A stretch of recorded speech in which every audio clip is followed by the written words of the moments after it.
Hello commando, welcome to biologics classes. I am doctor Prabhakar और हम लोग पढ़ रहे हैं principle of inheritance and variation. और इस चैप्टर में अभी तक हम लोगों ने देखा कि मेंडल्स के कौन कौन सा नियम है, मेंडल्स ने किन 7 कैरेक्टर्स को लेकर पढ़ा। कुछ ऐसे भी हम लोग एग्जाम्पल देखे जो मेंडल्स के नियमों को फॉलो नहीं करते हैं, जैसे कोडोमिनेंस, इनकम्प्लीट डोमिनेंस, प्लियोट्रॉफी। इन सभी के बारे में हम लोगों ने अच्छे तरीके से डिस्कस कर लिया।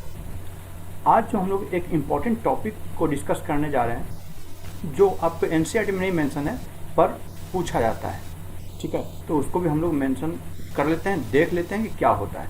तो आज हम लोग जैसे बात करने जा रहे हैं कि ये एसेंशियल जीन्स क्या होता है और लीथल जीन्स क्या होते हैं। तो एसेंशियल जीन्स बेटा ऐसे समझिए कि जैसे 2 आदमी हैं, ठीक है, एक बदमाश जो शुरू से ही बदमाश है, आपको पता है कि वो बदमाश है, लेकिन एक अच्छा इंसान है। और अच्छा इंसान जब तक वो नॉर्मल कंडीशन से रह रहा है, अच्छे से जी रहा है, तब तक तो उसमें अच्छा ही बचा हुआ है। लेकिन संयोगवश उसमें कुछ डिफ़ॉल्ट हो जाता है, उसको कुछ हैम्पर कर देते हैं लोग, तब क्या होता है, वो बदमाश हो जाता है। और बदमाश हो जाता है तो वो सोसाइटी को या फिर दूसरे को वो टेम्पर करेगा, उसको गलत हानि पहुंचाएगा। तो ठीक उसी तरीके से एसेंशियल जीन है। जो भी हम लोग को इम्पोर्टेंस और एंजाइम्स, इम्पोर्टेंट प्रोटीन्स वगैरह बनने होते हैं, वो सब एसेंशियल जीन्स हम लोग में डीएनए में मौजूद रहता है और वो प्रोड्यूस करते रहते हैं, ठीक है। लेकिन जब उसमें किसी तरीके से म्यूटेशन होता है तब क्या होता है, वो हार्मफुल हो जाता है, वो लीथल हो जाता है और वो फिनोटाइप को अफेक्ट करता है। क्लियर बात? तो ये तो हम लोग बात की कि एसेंशियल जीन्स क्या होते हैं। वही हम लोग बात करते हैं लीथल जीन्स। तो इसको लीथल जीन्स को ऐसे समझ सकते हैं कि लेट सपोज एक बदमाश आदमी है, हम लोग जान रहे हैं कि वो बदमाश है, लेकिन दुनिया के नज़र में क्या है कि वो अच्छा बनने की कोशिश करता है और उस अच्छाई के पीछे क्या करता है, वो गलत काम करते रहते हैं, गलत एक्टिविटीज़ में इन्वॉल्व रहते हैं। तो क्या है कि ये 2 कैरेक्टर को इन्वॉल्व किए हुए, एक फिनोटिपिकली क्या है, वो बहुत अच्छा आदमी इंसान बना हुआ है, लेकिन उसके पीछे वो क्या है, एक गलत मानसिकता वाला लोग रखा हुआ है। तो ठीक उसी तरीके से लीथल जीन्स होते हैं। लीथल जीन्स मतलब कि फिनोटिपिकली तो वो अच्छा से व्यवहार करेगा, लेकिन जो लाइवलीहुड के लिए है या वाइबिलिटी ऑफ ऑर्गेनिज्म के लिए है, उसके लिए वो रिसेसिव कैरेक्टर की तरह काम करता है, उसको मार देता है, ठीक है। तो देखिए लीथल जीन्स में अगर म्यूटेशन हुआ तो क्या होगा, फिनोटाइप तो वो अफेक्ट करेगा, फिनोटिपिक मतलब कि जो कैरेक्टर्स है, फिनोटाइप का कैरेक्टर्स है वो एक्सप्रेस करेगा, लेकिन बात रही लिथिलिटी की, बात रही वाइबिलिटी की, तो उसको भी कंट्रोल करता है। तो क्या बोले कि एक ही जीन जो 2 कैरेक्टर को कंट्रोल कर रहा है, एक फिनोटाइप को भी कंट्रोल कर रहा है और दूसरा वाइबिलिटी ऑफ ऑर्गेनिज्म को भी कंट्रोल कर रहा है, और अगर इसमें म्यूटेशन होता है तो ये हैम्पर करेगा ही करेगा। अब ये जो लीथल जीन्स होते हैं वो 2 तरीके का होता है। क्या चीज़, एक हो गया डोमिनेंट लीथल जीन्स और एक रिसेसिव लीथल जीन्स। अब क्या है डोमिनेंट लीथल जीन्स में क्या होता है, जैसे देखिए लिखा हुआ क्या है, चलिए पहले पढ़ लेते हैं, उसके बाद हम लोग और आगे डिस्कस करते हैं। देखिए क्या बोल रहे हैं, एसेंशियल जीन्स। एसेंशियल जीन्स में result in lethal phenotype when mutated. क्या बोल रहे हैं कि जब म्यूटेट कर जाएगा, उसका जेनेटिक मेकअप चेंज हो जाएगा, तब essential genes non essential genes में कन्वर्ट हो जाएंगे या फिर वो लीथल जीन्स में कन्वर्ट हो जाएंगे। क्लियर है बात? वहीं पर अगर हम लोग लीथल एलील्स या लीथल जीन्स की बात बोलते हैं, तो इसमें अगर म्यूटेशन होता है तो क्या होगा, वो वाइबिलिटी, उस ऑर्गेनिज्म को वाइबिलिटी, उसके सर्वाइबिलिटी को अफेक्ट करेगा, उसको मार देगा। क्लियर? देखिए वही बात लिखा हुआ है कि mutation that results in death. Clear बच्चे? लेकिन वहीं अगर हम लोग बात करें लीथल जीन्स की बात करें, तो lethal genes is of 2 types, एक डोमिनेंट भी होता है और एक रिसेसिव भी होता है। तो अब डोमिनेंट लीथल जीन्स क्या और रिसेसिव लीथल जीन्स क्या है, तो देखिए डोमिनेंट लीथल जीन्स उसको बोलते हैं कि जब वो होमोजाइगस कंडीशन में अपने आप को एक्सप्रेस करेगा, फिनोटिपिकली एक्सप्रेस करेगा, लेकिन लाइवलीहुड के लिए, वाइबिलिटी ऑफ ऑर्गेनिज्म के लिए वो रिसेसिव कैरेक्टर की तरह काम करेगा और ऑर्गेनिज्म को मदर्स वूम में ही, या हम लोग बोल सकते हैं कि एम्ब्रियोनिक कंडीशन में ही उसको डेथ कर देगा, मर जाएगा। तो इसीलिए हम लोग बोलते हैं कि जो डोमिनेंट लीथल जीन्स होता है उसको हम लोग फिनोटिपिकली या फिर हम लोग स्टडी भी नहीं कर सकते। क्यों नहीं स्टडी कर सकते?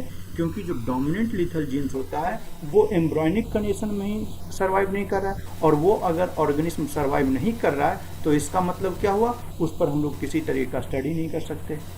ठीक है, तो इसीलिए जब भी हम लोग रिसेसिव लिथल जीन्स की स्टडी करते हैं तो वो हम रिसेसिव एलील्स की बात करते हैं, या फिर रिसेसिव या फिर हम लोग हेट्रोजाइगस कंडीशन में हम लोग बात करते हैं। हेट्रोजाइगस कंडीशन को हम लोग पढ़ते हैं। ठीक है, बात समझ में आई? मतलब क्या बोल रहे हैं कि जब डोमिनेंट लिथल जीन्स रहेंगे, जब डोमिनेंट होमोजाइगस कंडीशन रहेगा, तब उस ऑर्गेनिज्म को, उस ऑफस्प्रिंग को एम्ब्रॉयनिक कंडीशन में डेथ हो जाएगी। तो जिसके कारण उस पर हम लोग स्टडी नहीं कर पाएंगे, और जिस पर हम लोग स्टडी कर पाते हैं उसका जीनोटाइप कैसा रहता है, हेट्रोजाइगस कंडीशन रहता है। क्लियर है? चलिए, तो देखिए वही बात लिखा हुआ है कि this lethal genes can be dominant lethal genes and recessive lethal genes. अभी देखिए एक क्वेश्चन, बहुत बढ़िया क्वेश्चन पूछा है, why do lethal genes persist in population. अब देखिए पॉपुलेशन में बोल रहा है कि लिथल जीन्स क्यों रह जाता है।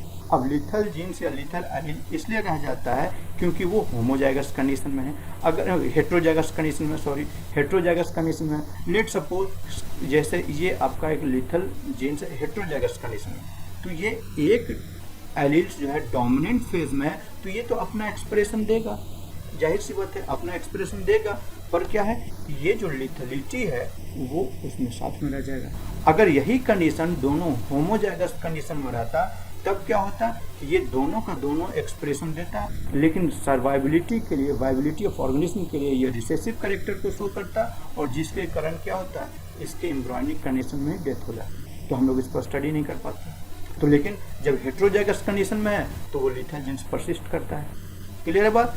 तो देखिए यही बात यहाँ बोला है कि the recessive lethal alleles are not eliminated, rare alleles occurs in heterozygotes, और इसीलिए इसको हम लोग बोलते हैं प्रोटेक्टेड पॉलीमॉर्फिज्म बोलते हैं। क्लियर है बात? क्लियर है? चलिए,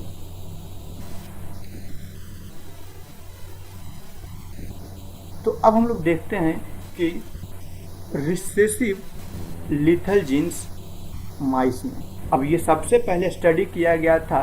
ये देखिए ये क्वेश्चन पूछा जाता है कि लिथल जीन्स के स्टडी किसने किया था और कौन साइंटिस्ट ने किया था। तो किसने किया था, एल क्यूनोट ने किया था, और किस पर किया था, माइस पे किया था। तो उन्होंने क्या पाया कि दो कलर का माइस होता है। माइस का जो कलर था वो दो तरीके का था, एक येलो। आप पूछेगा येलो माइस कहाँ से आ गया, तो हम लोग एशियन कॉन्टिनेंट्स की बात नहीं कर रहे हैं बच्चे। ये येलो माउस आपको अमेरिकन कॉन्टिनेंट्स या यूरोप कॉन्टिनेंट्स में देखने को मिलता है। तो येलो माउस और ब्राउन माउस उन्होंने देखा। क्या किया, तो अब इन्होंने येलो माउस को जब क्रॉस करवाया, तो दो येलो माउस को जब क्रॉस करवाया तो अकॉर्डिंग टू मेंडल्स उनको क्या मिलना चाहिए था।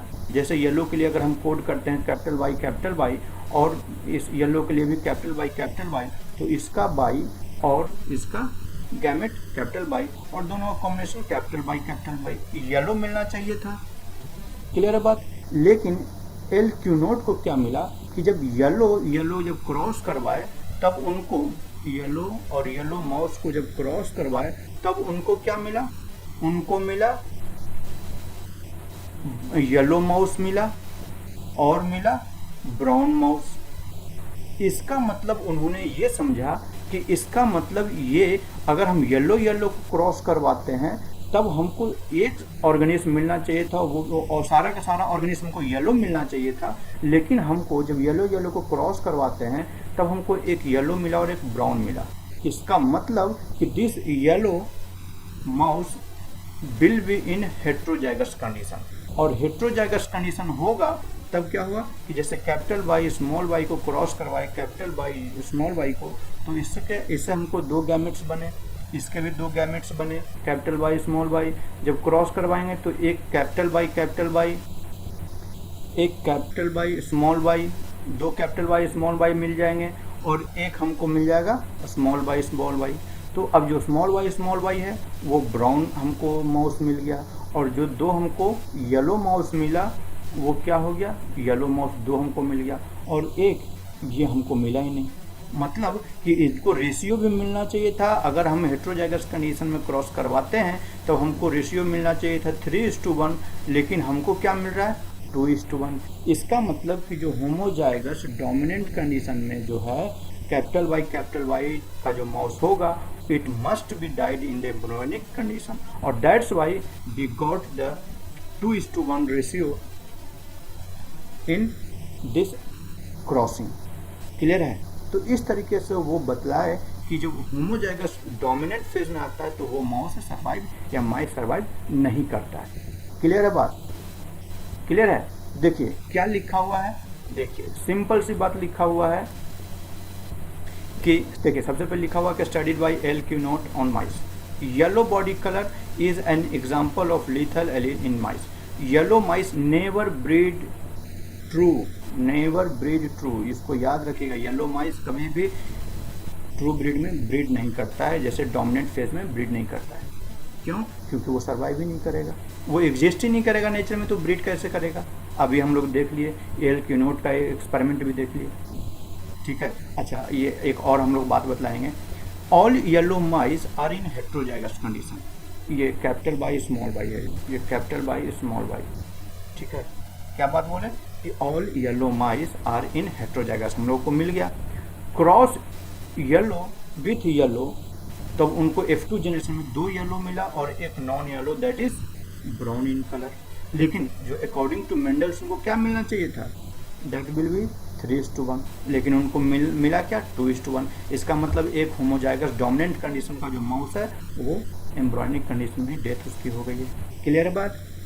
चलिए अब क्या है, homozygotes capital Y are aborted in uterus. Clear हो गया? Yellow is dominant for coat colour, तो इससे ये बात पता चल गई कि देखिए ये जो कैपिटल वाई है डोमिनेंट फेज में कैपिटल वाई 2 चीज़ों को कोट कर रहा है। क्या क्या चीज़? एक कोट कलर, जो उसका स्किन का जो फर है उसके लिए वो डोमिनेंट फेज के लिए रिस्पॉन्सिबल है, वो फिनोटाइप एक्सप्रेस कर पा रहा है, बट उसकी लिथलिटी के लिए, बट उसकी वाइबिलिटी के लिए वो क्या हो गया, रिसेसिव कैरेक्टर की तरह शो करना शुरू किया, उसको मार दिया, but act as recessive lethal alleles. Clear है बच्चे? क्लियर है? चलिए तो एक हम जो अभी आपको बतलाने वाले थे कि इन L.Q. नोट ने क्या क्या स्टडी किया, तो जैसे क्या बात बतलाए कि उन्होंने जब येलो को क्रॉस करवाया तो उनको 2:1 मिला। वहीं पर उसी को कंफर्म करने के लिए उन्होंने ब्राउन माउस को ब्राउन से ही क्रॉस करवाया, तो ब्राउन को ब्राउन से क्रॉस करवाया तब तो उनको मिला ब्राउन। मतलब कि जब स्मॉल वाई मिला तब उनको क्या मिला, स्मॉल वाई। बिल्कुल सही बात, ये होना ही चाहिए था। क्लियर है? और जब टेस्ट क्रॉस करवाए, मतलब कि जब उनको येलो माउस मिला, कौन सा, हेट्रोजाइगस कंडीशन में, तो कैपिटल वाई स्मॉल वाई आया, इसको क्रॉस करवाए इससे रिसेसिव पैरेंट से, स्मॉल वाई से क्रॉस करवाए, तब उनको कितना रेशियो मिला, एक येलो मिल गया हेट्रोजाइगस कंडीशन, और एक उनको मिल गया क्या चीज़, ब्राउन माउस मिल गया। तो इससे भी वो कंफर्म हो गया कि नेचर में तो डोमिनेंट फेज का, डोमिनेंट एलील्स का माउस तो एग्जिस्ट ही नहीं करता है। क्लियर हो गया? क्लियर है बात? चलिए गुड। चलिए तो हम लोग अब देखते हैं कि नेक्स्ट स्लाइड पर क्या बोलता है। तो देखिए वही जो हम लोग क्रॉस करवाए, L.Q. नोट का जो क्रॉस था, उन्होंने वाई डोमिनेंट, वाई जो जीन है, कैपिटल वाई जीन है, that is dominant for the body colour that is yellow, but recessive for viability. ठीक है, and Y small Y recessive genes for the body colour that is yellow. तब उन्होंने cross करवाया capital Y capital small Y that is yellow mouse को yellow mouse के साथ ही cross करवाया, तब उनका गैमेट क्या हुआ, कैपिटल वाई मेल का, कैपिटल वाई स्मॉल वाई, और जब क्रॉस करवाए तो कैपिटल वाई आया। देखिए die, because it is in the dominant rate, dominant capital Y dominant हो गया, तो वो तो कोट कलर किया, उसके जो बॉडी कलर है उन्होंने येलो किया, लेकिन वाइबिलिटी के लिए क्या किया, रिसेसिव बन गया और उसको डेथ कर दिया। तो इस तरीके से इसकी डेथ हो गई। बाकी जो उनको 2 मिला दैट इज येलो कलर का मिल गया और एक ब्राउन कलर का मिल गया माइस। क्लियर है? और इस तरीके से उनको क्या मिला, 2 येलो मिल गया और एक ब्राउन मिल गया, जबकि मिलना चाहिए था अकॉर्डिंग टू मेंडल्स लॉ इनको कितना मिलना चाहिए था 3:1, लेकिन क्या मिला इनको 2:1। क्लियर है? एकदम क्लियर है बच्चे? क्लियर है? चलिए गुड। चलिए अब हम लोग पढ़ेंगे, ये एक छोटा सा टॉपिक था लेकिन बहुत इंपॉर्टेंट टॉपिक था, ठीक है। ये आपके एनसीईआरटी में मेंशन नहीं है पर आपको समझ में आना चाहिए, पता होना चाहिए, कभी कभार क्वेश्चन पूछ देते हैं। क्लियर? आप पूछते हैं जो बतला दिया कि लिथल जीन्स की स्टडी किसने किया और किस पर किया, दैट इज एल क्यूनोट ने किया और माइस के ऊपर किया। क्लियर है? गुड। चलिए तो अब हम लोग पढ़ेंगे इंटरैक्शन ऑफ जीन्स। अच्छा, इसके पहले हम लोगों ने एक टॉपिक पढ़ा था प्लियोट्रॉफी, और प्लियोट्रॉफी में क्या पढ़े? प्लियोट्रॉफी में हम लोगों ने देखे थे कि एक जीन्स जो है वो मोर देन वन कैरेक्टर को कोड कर रहा है, मोर देन वन कैरेक्टर को कोड कर रहा है, ठीक है, कंट्रोल कर रहा है। तो इसको हम लोग बोले थे प्लियोट्रॉफी, और इसके जस्ट अपोजिट होता है इंटरैक्शन ऑफ जीन्स। मतलब क्या हुआ? इंटरैक्शन ऑफ जीन्स मतलब जीन्स, बहुत सारे जीन्स हैं, उनके आपस में मिलने से किसी एक कैरेक्टर को कोड करता है।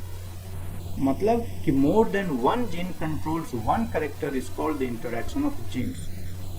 क्लियर बात? तो देखिए लिखा हुआ है, तो क्या बोल रहे हैं कि जैसे मान लीजिए कि ये 3 जीन्स है ए बी सी, और ये तीनों जीन्स एक कैरेक्टर को कोड कर रहा है। क्लियर है? गुड। अब देखिए लिखा हुआ क्या है, 2 or more genes interact with each other and produces a particular phenotype which due to interaction of genes. It means more than one genes controls one character and this is called the interaction of genes. और इसका बहुत बढ़िया example है that is collaboration and complementary gene action, जो हम लोग अभी पढ़ने वाले हैं। ये बात समझ में आएगी इंटरेक्शन ऑफ जीन्स? इनमें किन्हीं को दिक्कत? देखिए जो भी दिक्कत हो बच्चे आप कमेंट करिए, उसको हम भरपूर कोशिश करेंगे आपके सारे डाउट्स को क्लियर कर देंगे, ठीक है। इसलिए हेजिटेट मत करिएगा, आप हमसे पूछिएगा, ठीक है। तो चलिए अब हम लोग देखते हैं कि कोलैबोरेशन क्या है, और कोलैबोरेशन को हम लोग और क्या बोलते हैं। तो कोलैबोरेशन को हम लोग बोलते हैं मॉडिफायर जीन्स, और यहाँ से क्वेश्चन यही पूछा जाता है बच्चे कि ये सबसे पहले किसके द्वारा पढ़ा गया है। क्लियर है?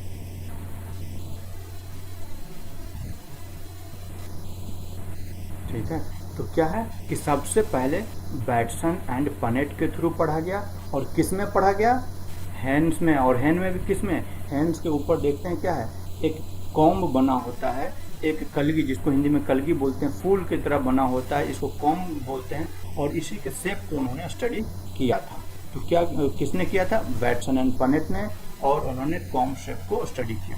तो जब कॉम्ब शेप को जब स्टडी किया तब उन्होंने क्या देखा कि there are different types of comb present in the hand, that is rose shape का होता है, वॉलनट शेप का होता है, पी शेप का होता है, और सिंगल कॉम्ब देखने को मिलता है। तो इसके लिए उन्होंने जब पढ़ा तो देखा क्या कि यहाँ पर 2 जीन्स का इफेक्ट देखने को मिलता है। जैसे रोज कॉम्ब के लिए उन्होंने देखा आर जीन रिस्पॉन्सिबल है, अगर आर जीन प्रेजेंट रहता है तब वो रोज कॉम्ब को प्रोड्यूस करता है। वहीं पर जब पी कॉम्ब को देखा तब उन्होंने एक जीन देखा that is called the P gene, और वो पी जीन जब प्रेजेंट रहता है तब क्या करता है, वो पी कॉम्ब को प्रोड्यूस करता है। लेकिन जब यही आर, कैपिटल आर, मतलब जो दोनों कैपिटल आर और कैपिटल पी, जब दोनों जीन डोमिनेंट फेज में रहते हैं, जैसे कैपिटल आर और कैपिटल पी जब दोनों डोमिनेंट फेज में आते हैं तब प्रोड्यूस करते हैं वॉलनट कॉम्ब प्रोड्यूस करते हैं। लेकिन वहीं पर जब दोनों ये रिसेसिव फॉर्म में आते हैं, जब दोनों रिसेसिव स्मॉल आर और स्मॉल पी जीन जब एक साथ आते हैं तब क्या बना देते हैं? सिंगल कॉम्ब बना देते हैं। क्लियर है? तो अब क्या देख रहे हैं कि यहाँ पर एक इंडिपेंडेंट जो रोज कॉम्ब है वो आर जीन रिस्पॉन्सिबल है उसके लिए, पी कॉम्ब है उसके लिए पी जीन रिस्पॉन्सिबल है। लेकिन जब यही दोनों जीन आपस में आए तो एक तीसरे तरीके का शेप बनाए जब ये डोमिनेंट फेज में आए, और वहीं पर जब ये रिसेसिव फेज में आए तब एक चौथे कलर का, फोर्थ कलर टाइप का कॉम्ब बनाया, that is single shape comb produce किए। क्लियर है? चलिए इसको हम लोग देख लेते हैं, क्रॉस करवा कर भी देखेंगे। ऐसे थोड़ी होता है कि हम लोग बस पढ़ लिए और वो सक्सेस हो गया, नहीं, हम लोग उसको क्रॉस करवा कर भी देखेंगे। ठीक है, तो देखिए क्या बोल रहे हैं कि if R gene is present then produces rose comb, P gene is present then produces P comb, but when capital R and capital P means both genes are present in the dominant phase, then it will produce the walnut comb. Clear है? और when this both genes are present in the recessive form, then produces the single comb. ठीक है, इसको हम लोग cross करवा देते हैं। रोज शेप का कैपिटल आर रहेगा और स्मॉल पी क्यों? क्योंकि पी जीन से क्या है, वो पी के लिए प्रेजेंट है, पी कॉम के लिए प्रेजेंट है, तो इसको हम रिसेसिव कर दिए, means this R is dominant over this P genes, और इसका इफेक्ट क्या हो जाएगा, रोज। उसी तरीके से हम लोग पी शेप का भी लिए, तो यहाँ स्मॉल आर कैपिटल पी, इसके गैमेट्स क्या बनेंगे, रोज शेप का कैपिटल आर स्मॉल पी, और पी शेप का गैमेट क्या बनेंगे, स्मॉल आर कैपिटल पी। अब इन दोनों का क्रॉस करवाए तो हमको क्या मिल गया, कैपिटल आर, इधर से स्मॉल आर, इधर से कैपिटल पी एंड इधर से स्मॉल पी। हमको क्या मिल गया, जब both genes are present in the dominant phase then walnut shape comb is present will produce. तो हम लोग क्या बोले कि जब F1 जनरेशन में हमको सारा का सारा हैन क्या मिला, वॉलनट शेप का मिल गया। क्लियर है बात? क्लियर बच्चे? अब देखिए हम लोग करवाते हैं इसको इंटरक्रॉस। अच्छा, यहाँ पर देखिए एक हम लोग टर्म आया, दैट इज इंटरक्रॉस। अब इंटरक्रॉस क्यों करवा रहे हैं, इंटरक्रॉस इसलिए बोल रहे हैं बच्चे, हम लोग प्लांट्स में क्या पढ़ रहे थे, सेल्फिंग पढ़ रहे थे। F1 जनरेशन को F2 जनरेशन में हम लोग जब निकाल देते तो F1 जनरेशन को क्या करते थे, सेल्फिंग करते थे। लेकिन यहाँ पर हम लोग क्या कर रहे हैं, इंटरक्रॉस कर रहे हैं। इंटरक्रॉस इसलिए ये एनिमल्स हैं, अपने आप में तो ब्रीड नहीं कर पाएंगे, इसके पास मेल और फीमेल सेक्स ऑर्गन तो है नहीं कि आपस में ही फर्टिलाइज कर लेंगे, तो इसके लिए अपने दो स्पेसीज मतलब कि एक मेल और फीमेल के साथ इंटरेक्शन होगा, और इसलिए इसको हम लोग बोलते हैं इंटरक्रॉस। क्लियर है? देखिए एक एक कॉन्सेप्ट को क्लियर करते हुए चलना है बच्चे, कि किसी तरीके का कोई भी डाउट ना मन में रह जाए। क्लियर है? चलिए, तो हम लोग क्या बोल रहे हैं कि जब इसको इंटरक्रॉस करवाएंगे तो क्या होगा। देखिए यहाँ पर से सबसे पहली बात अगर हम लोग करते हैं तो यहाँ पर से गैमेट्स कितना बनेगा, आपको बतला सकते हैं गैमेट्स कितने बनेंगे।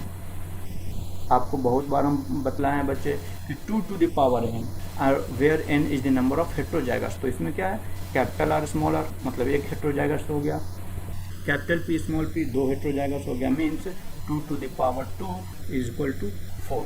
4 टाइप ऑफ गैमेट बनेंगे। कौन कौन से गैमेट बनेंगे, तो एक कैपिटल आर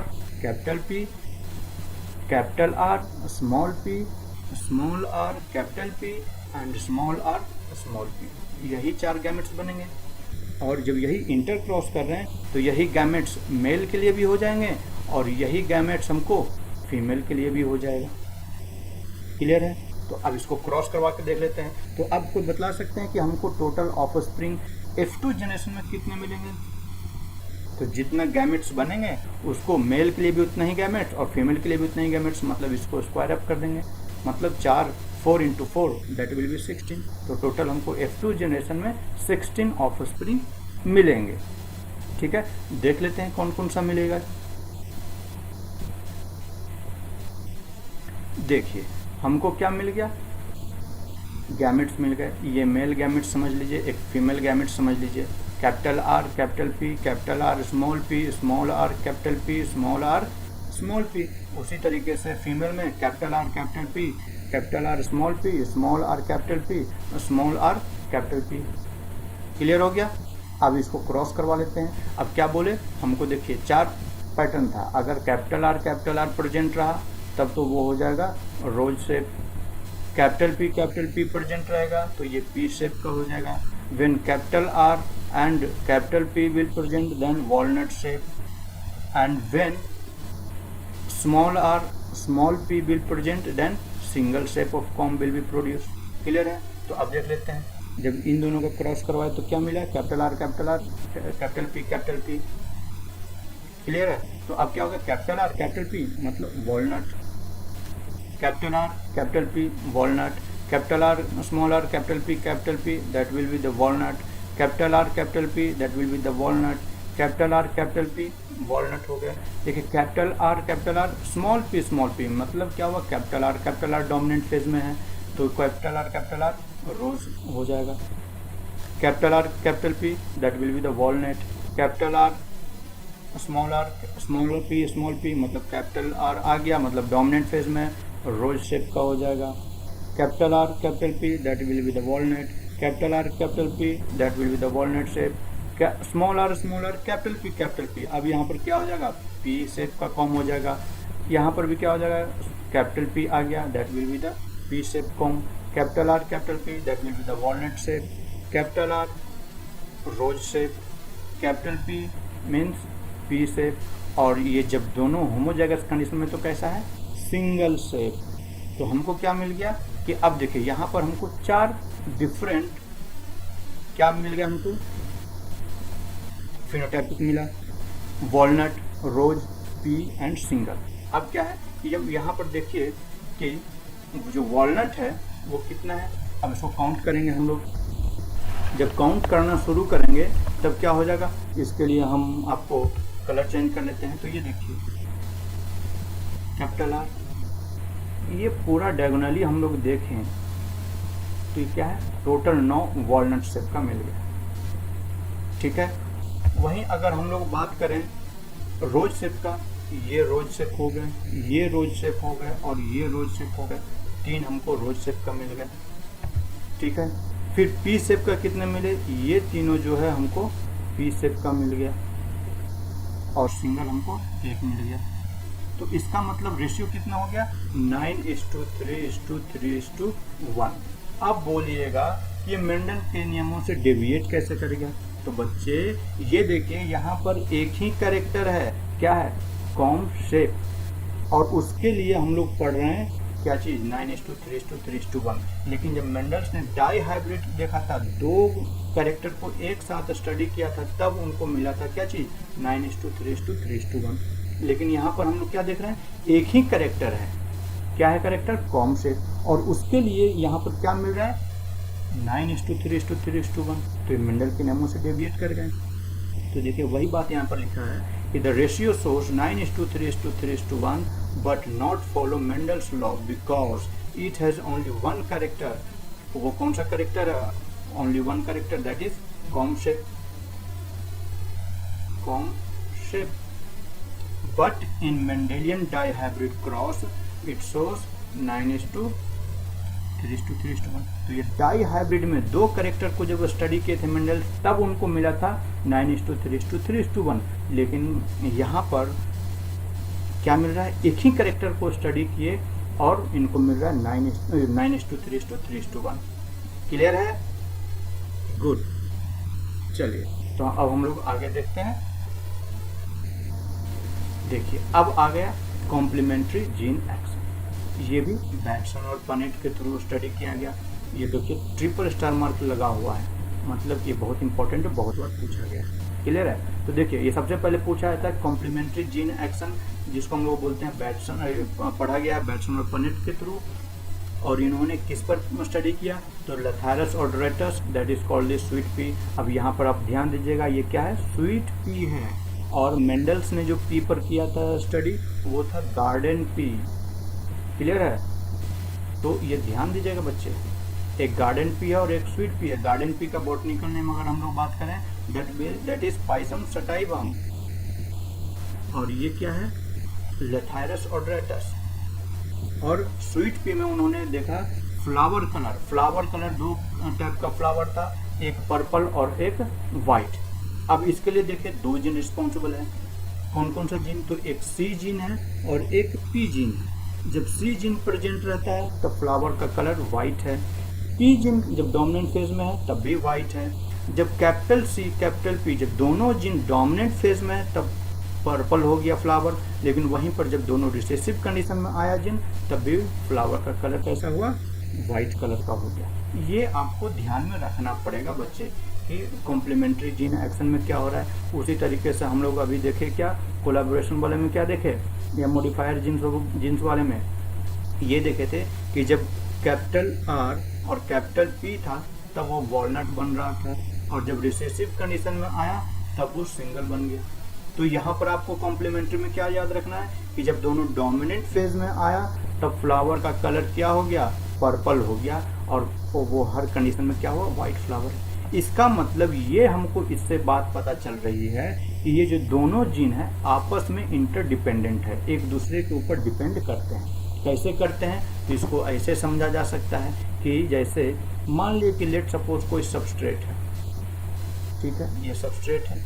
अब कोई जीन जो है, मान लीजिए लेट सपोज जीन 1 एक कोड किया एंजाइम 1 को, तो ये क्या किया, सबस्ट्रेट को एक इंटरमीडिएट में कन्वर्ट कर दिया, ठीक है, और इस इंटरमीडिएट को फाइनल प्रोडक्ट में बनाएगा। उसके लिए क्या होगा, दूसरा एंजाइम रहेगा, और दूसरा एंजाइम रहेगा, उस एंजाइम को कोड करने के लिए लेट सपोज जीन 2 है। तो जब तक जीन 1 नहीं रहेगा तो इंटरमीडिएट नहीं बनेगा, और जब इंटरमीडिएट नहीं बनेगा तो इस इंटरमीडिएट को फाइनल प्रोडक्ट में कन्वर्ट नहीं कर पाएगा। ठीक उसी तरीके से ये जो दोनों जीन है कि लेट सपोज जीन 1 है वो सी है और जीन 2 जो है वो पी जीन है, तो वो जब सी जीन नहीं रहेगा तब क्या रहेगा कि सबस्ट्रेट से इंटरमीडिएट नहीं बनेगा, और जब इंटरमीडिएट नहीं बनेगा तो जो ये पी जीन है वो फाइनल प्रोडक्ट में, मतलब फाइनल प्रोडक्ट क्या हुआ, पर्पल नहीं बन पाएगा। तो इसका मतलब कि ये जो दोनों जीन है वो एक दूसरे के ऊपर डिपेंड करता है, इंटरेक्ट करता है, इसलिए इसको बोलते हैं दोनों gene, both genes are interdependent with each other. देखिए लिखा हुआ क्या है उसको पढ़ लेते हैं एक बार।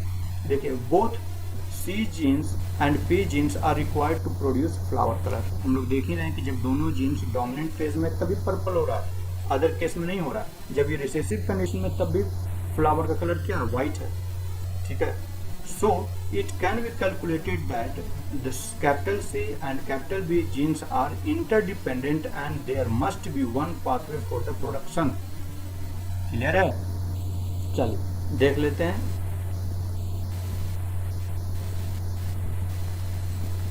ये देखिए जो हम बात बोले वही रॉ मटेरियल है, एंजाइम 1 चाहिए रॉ मटेरियल को एक इंटरमीडिएट में कन्वर्ट करने के लिए, और उसके लिए कोई जीन चाहिए। लेट सपोज यहाँ पर हम सी जीन की बात बोले तो क्या हो गया, रॉ मटेरियल एंजाइम 1 कन्वर्ट कर दिया इंटरमीडिएट्स में, और इंटरमीडिएट को फाइनल पर्पल पिगमेंट्स में जीन पी है तो वो एक एंजाइम बनाया एंजाइम 2 और उसको इंटरमीडिएट को पर्पल पिगमेंट में कन्वर्ट कर दिया। तो अब क्या हो गया कि हमारे पास क्या है, कैपिटल सी स्मॉल पी, हम कैपिटल सी रहेगा तब भी हमको व्हाइट फ्लावर मिलेगा, कैपिटल पी रहेगा तब भी हमको व्हाइट फ्लावर मिलेगा। अब इन दोनों का क्रॉस करवाएंगे तो क्या हमको मिल गया, यहाँ पर मिल गया capital C capital P small P, मतलब कैपिटल सी भी और कैपिटल पी भी जीन आ गया दोनों एक साथ। तो हमको F1 जनरेशन में कैसा फ्लावर मिला, पर्पल। क्लियर है? अब इसको करवाएंगे सेल्फिंग। अब सेल्फिंग करवाएंगे, क्यों बात बोल रहे हैं selfing, because this is plants, तो हम लोग करवाएंगे इसको सेल्फिंग। तो सेल्फिंग क्या होगा, तो इसका फिर गैमेट कितने बनेंगे, 2 to the power n, whereas n equal to yes 2, तो कितना हो गए 4, ठीक है। 4 गैमेट्स हम लोग बना लेते हैं। 4 गैमेट्स बनाएंगे तो क्या हमको मिल जाएगा, गैमेट्स कौन कौन सा हो जाएंगे, capital C capital P, capital C small C capital P small C, और यही हमारे हो जाएंगे मेल गैमेट्स भी, और यही हमारे हो जाएंगे फीमेल गैमेट्स। अब जब इन दोनों को क्रॉस करवाएंगे तो जहाँ जहाँ कैपिटल पी आएगा वो हो जाएगा, कैपिटल पी आएंगे वो हो जाएंगे पर्पल, और बाकी रेस्ट क्या हो जाएंगे, वाइट। तो हम लोग देख लेते हैं, capital C capital P purple, capital C capital P purple, capital C capital P purple, capital C capital P purple, capital C capital P purple, capital C small P आ गया मतलब वाइट हो गया, capital C capital P purple, capital C बाकी सब small है मतलब capital सी रहेंगे तब भी हमको वाइट ही मिलेगा। क्या बात बोले थे, ये याद रखिएगा बच्चे, कैपिटल सी प्रेजेंट रहेगा तो वाइट, कैपिटल पी प्रेजेंट रहेगा तब भी वाइट। एक ही कंडीशन में ये पर्पल बनते हैं, जब दोनों जीन डोमिनेंट फेज में होते हैं तब ये क्या हो जाएंगे, पर्पल फ्लावर हो जाएगा। बट इसके अलावा हर कंडीशन में क्या हो जाएगा, वाइट ही फ्लावर बन रहे हैं। तो अब ये देखिए कैपिटल सी है बाकी सब ये वाइट है, capital C capital P purple, capital C capital P purple, small C capital P है तब भी वाइट रहेगा, यहाँ पर वाइट हो जाएंगे, capital C capital P purple, फिर बाकी वाइट और वाइट।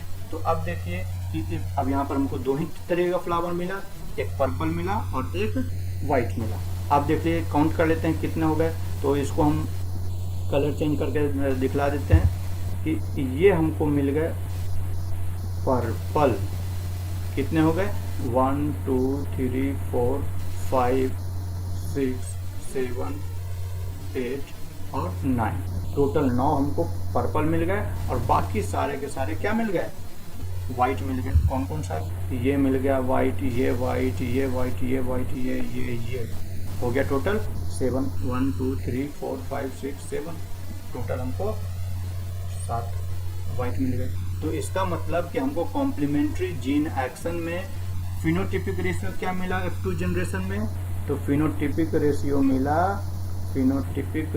मिला बच्चे हमको 9:7। और ये याद रखिएगा, ये पूछा हुआ क्वेश्चन है। क्लियर है? क्लियर बच्चे?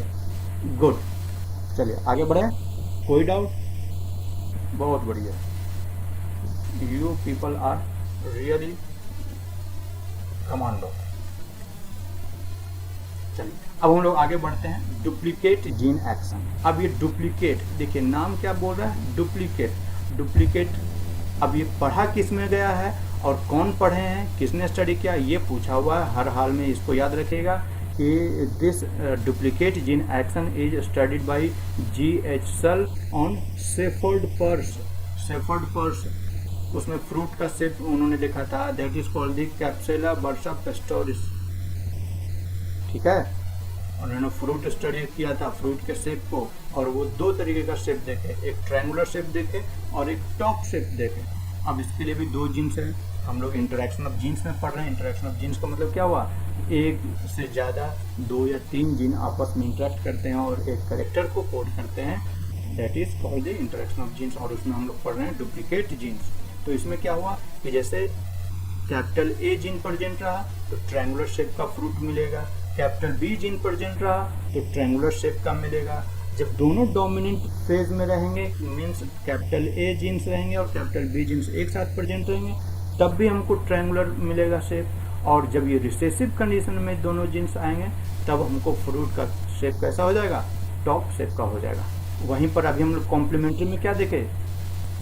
कॉम्प्लीमेंट्री में देखे बच्चे कि जब कैपिटल C और कैपिटल P जब एक साथ आए तब पर्पल बना और बाकी सारे में कंडीशन में वाइट बना था, यही देखे थे। लेकिन डुप्लीकेट में क्या देखे कि जब सिंगली प्रेजेंट रहेंगे जीन्स तब भी वो ट्रायंगुलर शेप को देंगे, और जब दोनों डोमिनेंट फेज में आएंगे तब भी वो ट्रायंगुलर शेप को देंगे, और जब ये जीन्स रिसेसिव कंडीशन में आते हैं तब जो फ्रूट का जो शेप होता है वो चेंज हो जाता है, वो टॉप शेप का होता है, लट्टू के आकार के जैसे इस तरीके से शेप का हो जाता है फ्रूट का। तो इसका मतलब क्या हुआ कि आप कोई बतला सकते हैं कि फिनोटिपिक रेशियो F2 जनरेशन में कितना होगा? डायरेक्टली बता सकते हैं बच्चे, पूछिए कैसे। चलिए कुछ बतला दिए, वेरी गुड, कुछ बतला दिए। आप लोग जो नहीं समझ पाए वो देखिए क्या है। जब F2 जनरेशन की बात बोल रहे हैं तो F2 जनरेशन में हमको कितना प्लांट्स मिलते हैं, कितने ऑफस्प्रिंग मिलते हैं? 16। बहुत बढ़िया। अब क्या बोल रहे हैं कि जब ये रिसेसिव कंडीशन में रहेंगे तब हमको टॉप शेप का मिलेगा। अब रिसेसिव कंडीशन में जैसे ये 16 ब्लॉक जब होते हैं, लेट सपोज ये हम इस तरीके से बनाए, 16 ब्लॉक हो गए। तो अब रिसेसिव कंडीशन का ये सोचिए कि हमको कहाँ मिलेगा? बोथ जीन्स आर रिसेसिव, एक ही मिलता है पेरेंट ऑफस्प्रिंग हमको। ये वाला जो ऑफस्प्रिंग है दैट इज रिसेसिव। जैसे हम ये बोल रहे हैं कि कैपिटल ए स्मॉल बी दोनों जीन्स रिसेसिव कंडीशन मिलते हैं, मतलब कि हमको एक ही ऑफस्प्रिंग टॉप मिलेगा, बाकी सारे के सारे ऑफस्प्रिंग हमको ट्रायंगुलर शेप का मिलेगा। ठीक है, क्लियर है? चलिए हम लोग इसको करके भी दिखला देते हैं, कहीं किसी तरीके का मन में डाउट ना रह जाए, इसलिए हम लोग इसको करके देख लेते हैं कि किस तरीके से रहेगा। तो क्या बोल रहे हैं कि जैसे ट्रायंगुलर शेप का है, ट्रायंगुलर शेप को लिखते हैं कैपिटल ए स्मॉल बी, इसको क्रॉस करवाए स्मॉल ए कैपिटल बी, दोनों ट्रायंगुलर है, ये भी ट्रायंगुलर हो गया, ये भी ट्रायंगुलर हो गया। अब इन दोनों को जब क्रॉस करवाए तो यहाँ से आ जाएंगे कैपिटल ए स्मॉल बी, इधर से स्मॉल ए कैपिटल बी, इन दोनों को क्रॉस करवाए तो capital A capital B small B, और ये क्या हो जाएंगे कैपिटल ए और कैपिटल बी जब दोनों प्रेजेंट रहेंगे तब भी हमारा शेप कैसा रहेगा, ट्रायंगुलर। मतलब F1 जनरेशन में हमको सारा प्लांट ट्रायंगुलर मिलेगा। अब इसको हम लोग करेंगे गैमेट फॉर्मेशन करेंगे तो कितना बनेगा, 4 टाइप का गैमेट बनेगा। कौन कौन सा, 4 टाइप के गैमेट बन जाएंगे। कौन कौन सा गैमेट बनेंगे, तो ये बन जाएंगे हमको capital A capital B, capital A small B, small A capital B and small A small B. और यही हो जाएंगे मेल के लिए भी गैमेट्स एंड फीमेल के लिए भी गैमेट्स। ठीक है, इसको जब क्रॉस करवाएंगे, इतना तक क्लियर हो गया ना। ठीक है, तो अब देखिए इसको हम लोग क्रॉस करवा के देख लेते हैं। तो क्रॉस करवाएंगे तो क्या होगा बच्चे कि जब कैपिटल ए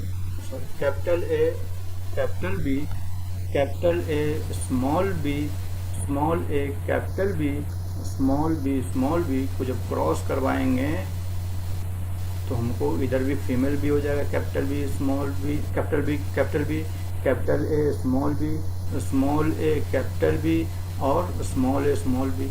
अब क्रॉस करवाइए, अब तो क्रॉस करवा सकते हैं